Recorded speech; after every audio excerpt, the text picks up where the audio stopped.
뜨는데,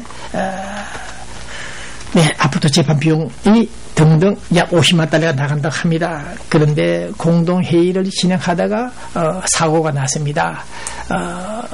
반대파가 할까요? 아니면 이번 재판에 관련하여 성소하는 데 역할한 집사님들이 몇 분 계십니다. 그분들이 장로가 될 만한 자격이 있는데 현재 당회를 장악하고 있는 분들이 약 8, 9명 되시는 분들이 안 된다. 우리끼리 당회를 운영하겠다. 아무도 들어오지 못한다. 이렇게 막고 있습니다. 네, 그것도 문제가 된다. 봉기자 제안을 합니다. 우리 교인들의 의사를 듣고 그 집사들이 능력이 있다 하면은 장로직에 인정해 줘야 되죠. 우리끼리만 당회를 운영하겠다. 그러면 과거 강중리 목사와 다름없다. 그런 판단이 있기 때문에 지금 현재 당회를 장악하고 있는 원고 측 장로님들 조금 양보해 주시고 매분 다시 재연 안 되기를 해주기를 바랍니다. 네, 이 방송은 한미은행, 중앙은행, 세안은행, 옥스퍼드 팔레스 호텔, 유스로 호텔, 동포재단, 동포후원재단이 아닙니다. 동포재단 김영태 이사장, 그 다음 이용태 내과병원, 뉴스타 부동산, 박성근 로스앤젤레스 한인침례교회 목사님, 한명수 국제사주 탐정회사, 양지설렁탕, 엄한강 한의원, 팔가동신 한의원. 팔가동신 한의원은 제가 선전 한번 했죠. 예, 심장약을 아주 잘 고칩니다. 네, 약이 좋습니다. 제가 알약을 많이 받아 먹었는데 가끔 놀랄 때, 눈이 툭할 때, 눈이 툭 닫힐 때 놀라는 경우 있죠. 그런 때 이 심장약을 먹으면 알약이 있습니다. 조그마한 알약인데 한 10개 먹으면 놀라지 않습니다. 이분이 어떻게 공부를 했는지 심장약 개발에 성공을 했습니다. 네, 자, 썬데이 한국 동포전을 KBC TV 최창준 대표, 자, 여러분들 감사합니다. 네, 자, 그러면 시간 관계로 서울 코리아 북한 뉴스들을 빨리 정리하면서 자유와 평화를 갈망하는, 자유와 평화를 갈망하는 이 메시지를 전하면서 이 방송을 끝내려고 합니다. 배삼룡씨 코리아 코미디언 배삼룡씨 세상을 떠났다 그랬죠. 네, 본 기자하고 상당히 인연이 있습니다.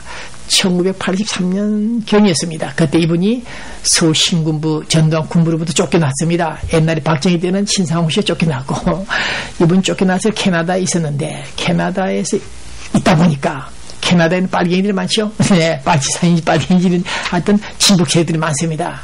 그놈들이 배삼룡 씨를 꼬드겨 가지고 유인해가지고 평양을 가려고 한다. 그 정보를 제가 입수했습니다.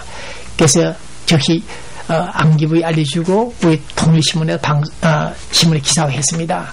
그래서 안기부 요원들이 캐나다로 달려와서 배삼룡 씨를 데리고 서울로 들어갔습니다. 돈은 걱정 마라, 부채는 걱정 마라. 통일신문 배기자 비등 못 갚아도 너 비등 갚아주겠다. 데리고 들어갔습니다. 그래서 이제 세상을 떠났는데 역시 인생은 헛되니 헛되도다.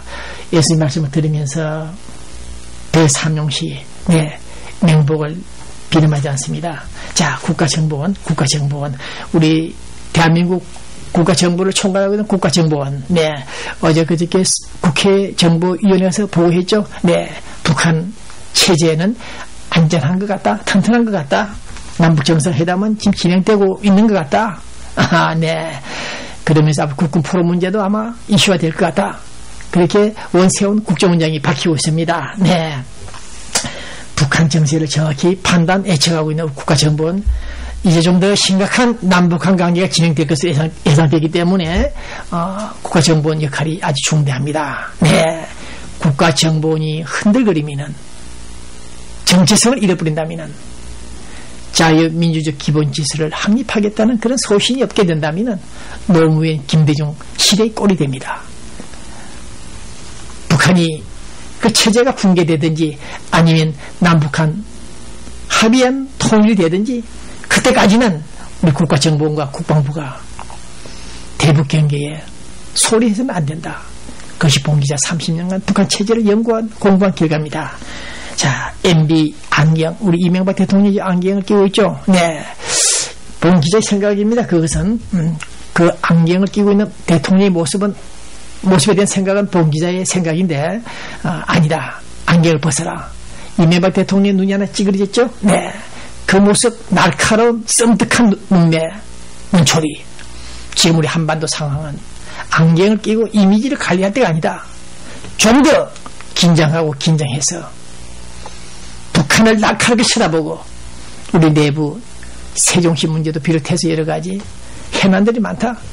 그것에 푸는데 안경을 끼고 도수가 있는지 모르겠습니다만 어쨌든 그런 안경을 끼고 있을 때가 아니다. 그런 안경은 2011년 내년 후반기쯤 써도 좋다. 그런 생각을 갖고 인터넷 뉴스에 올렸습니다. 이명박 대통령 봉기자 생각은 즉 그런 안경을 써서는 안 된다. 그것이 제 생각입니다.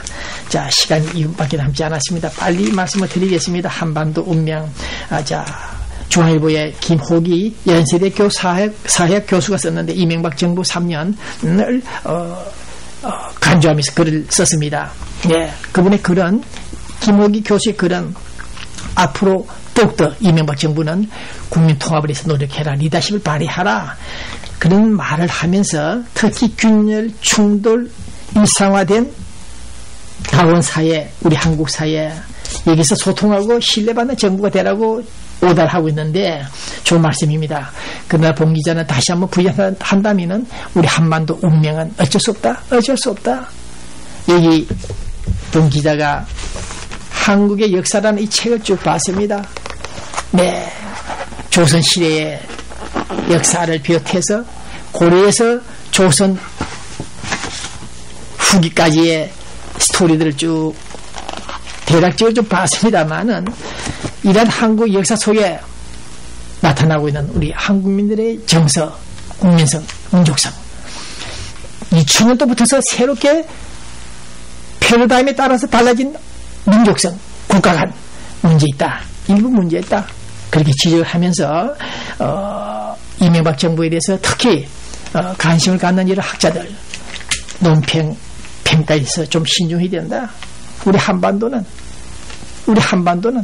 소통이 어렵고 균열이 일어나고 불협화음이 일어나고 충돌하고 그것이 운명이다. 그런 생각을 봉 기자가 갖고 있습니다. 이명박 대통령 어저께는 결국 국민 지지율이 50% 이상 올라갔다. 상승했다. 60%까지 육박하고 있다. 네, 고소용 등등 문제로 위기에 빠진 적이 있었습니다만 어쨌든 외환 위기도 극복했고 좌파 정권을 척결하는데 상당한 공헌을 했다. 네, 대북 정책도 성공하고 있다. 그런 점에서 이명박 정부 3년을 너무 혹평하지 마시고, 네, 원초적인 우리 대한민국의 영토 지정학적인 문제점을 여러 가지 다각적으로 분석해서 판단해야 된다. 그것이 봉 기자의 생각입니다. 네. 그 다음 도시균형 발전과 수도도시 과밀 현상을 해소한다는 차원 등등에서 수도 이전에 가까운 신행정 도시 건설, 이제 박근혜가 그 자충수에 쓰러지지 않나 하는 관측을 하고 있습니다. 국가 원로들, 특히 정당 원로들, YS 전 대통령까지 신행정 수도 필요 없다 하고 나오고 있습니다. 어쨌든 간에 국민이 판단할 일인데 어저께 김무성 의원이 그런 절충안을 냈다 그러죠.